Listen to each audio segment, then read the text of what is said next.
పోసాని మురళీకృష్ణ గారికి ఈ నెల 20వ తారీఖు వరకు మళ్ళీ రిమాండ్ అయితే విధించడం జరిగిందండి. మొత్తానికి పోసాని కృష్ణ మురళి గారు కోర్టు జడ్జి గారికి తన బాధని చెప్పుకున్నాడు. ఆయన ఏమనంటే, నన్ను ఏదో ఒక జైల్లో ఉంచేయండి, నేనేం అనుకోను కదా, జైల్లో ఉంచేయండి, ఈ జైలు నుంచి ఆ జైలుకి, ఆ జైలు నుంచి ఈ జైలుకి దయచేసి తెప్పొద్దు మహాప్రభు అని వేడుకున్నాడు జడ్జి గారిని.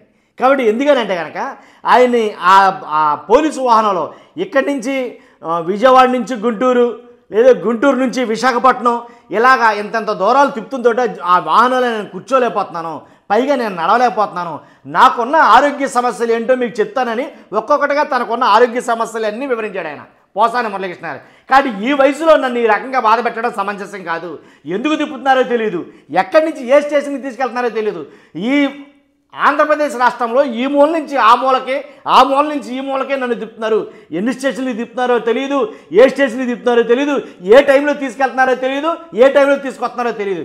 కాబట్టి దయచేసి గౌరవ అత్యున్నత న్యాయస్థానాలకి నేను చెప్పేది ఒకటే, నన్ను ఒక జైల్లో ఉంచేయండి, అక్కడి నుంచి ఇక్కడికి తిప్పే ప్రాసెస్ మాత్రం పెట్టొద్దు అనేది విన్నవించుకోవడం జరిగింది. తన ఆరోగ్య సమస్యలు కూడా చెప్పడం జరిగింది.